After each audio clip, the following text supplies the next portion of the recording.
Hi, welcome to Bharat beautiful small stories. నేను రమణి.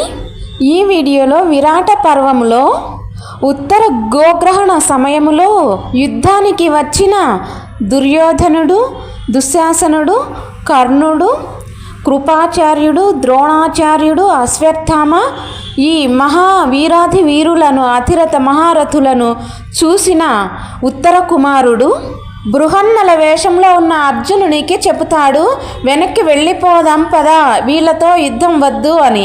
ఉత్తర కుమారునితో అర్జునుడు ఇలా చెప్తాడు, నేనున్నాను కదా, నీకెందుకు భయము ఉత్తర కుమారా అంటాడు. యువరాజుని నేనే భయపడుతూ ఉంటే నువ్వు ఏం చేయగలవు అని అడుగుతాడు ఉత్తర కుమారుడు. అప్పుడు అర్జునుడు తమ ఆయుధాలను దాచిపెట్టిన జమ్మి చెట్టు వద్దకు ఉత్తర కుమారుణ్ణి తీసుకుని వెళ్తాడు. ఉత్తర కుమార, ఆ జమ్మి చెట్టు మీద ఉన్న ఆయుధాలను ఇటు తీసుకురమ్ము అని చెప్తాడు అర్జునుడు. ఉత్తర కుమారునికి జమ్మి చెట్టు మీద ఉన్న ఆయుధాలు పెద్ద పెద్ద సర్పాల వలె కనిపిస్తూ ఉన్నాయి.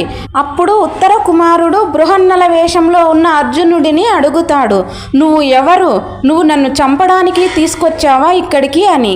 అప్పుడు అర్జునుడు, ఉత్తర కుమార భయపడకు, పాండవ మధ్యముడనైనా అర్జునుడినే నేను అని చెప్తాడు. నిజంగా నువ్వు అర్జునుడివి అయితే నీకు ఉన్న 10 పేర్లు, ఆ పేర్ల వెనుక ఉన్న రహస్యం, కారణాలు చెప్పు, అప్పుడు నేను నమ్ముతాను నువ్వు అర్జునుడివి అని చెప్తాడు ఉత్తర కుమారుడు. అప్పుడు అర్జునుడు చెబుతాడు, నాకు ఉన్న మొదటి పేరు ధనుంజయుడు. రాజసూయ యాగం చేసినప్పుడు యుద్ధంలో మహారాజులను ఓడించి సామ్రాజ్యాలను గెలుచుకొని అశేషమైన ధన ధాన్య వస్తు కనక వాహనాలను గెలుచుకొని ఇంద్రప్రస్థకు తీసుకొని వచ్చినాను. అందుకనే నాకు ధనుంజయుడు అనే పేరు వచ్చింది. మరొక పేరు శ్వేతవాహనుడు. నా రథం గుర్రాలు శ్వేత రంగు, అంటే తెల్లని గుర్రాలు. స్వచ్ఛమైన తెల్లని గుర్రాలను నా రథానికి కలిగి ఉన్నవాడుగా శ్వేతవాహనుడు అనే పేరు వచ్చింది.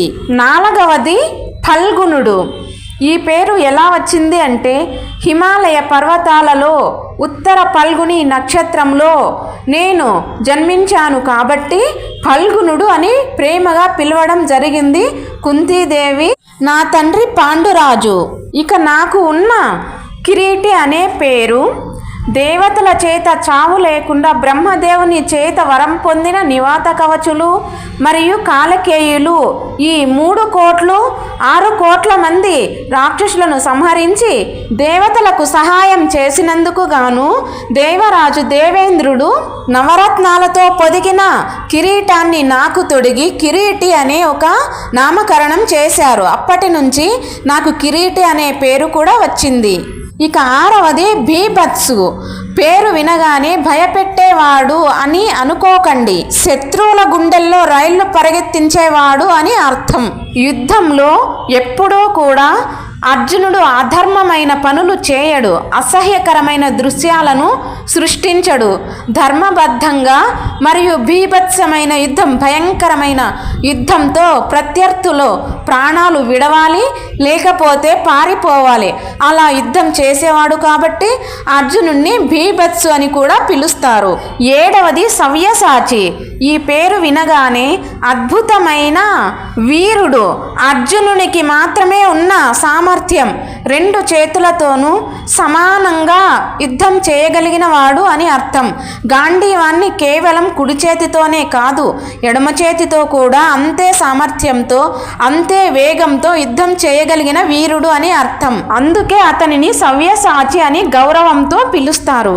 ఇక నన్ను అందరూ పిలిచే అర్జున అనే పేరు. అర్జున అంటే స్వచ్ఛమైనది లేదా తెల్లనిది అని అర్థం.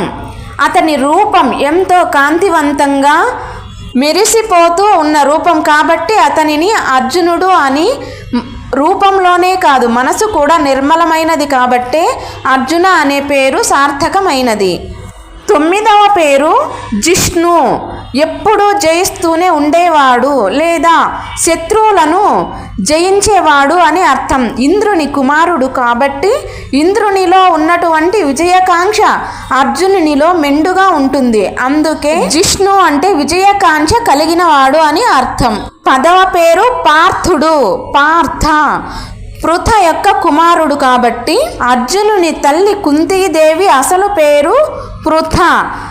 కుంతిభోజుడు పెంచుకున్నందువలన కుంతీదేవి అనే పేరు వచ్చింది. పార్థ అంటే పృథ యొక్క కుమారుడు అని అర్థం. ఇవి నా యొక్క 10 పేర్లు, ఇప్పుడైనా నమ్ముతావా ఉత్తర కుమార, నేను అర్జునుడిని అని అడుగుతాడు ఉత్తర కుమారుణ్ణి. అప్పుడు ఉత్తర కుమారుడు నమస్కారం చేస్తాడు. ఇదేంటి అర్జున, నీ గురించి వినడం తప్ప ఎప్పుడు చూడను కూడా చూడలేదు, నీ సాన్నిహిత్యం దొరికినందుకు నా జన్మ ధన్యమైంది అని చెప్తాడు ఉత్తర కుమారుడు. అప్పటి నుంచి ఉత్తర కుమారుడు అర్జునుడు ఏది చెప్తే అదే వింటాడు, అదే చేస్తాడు.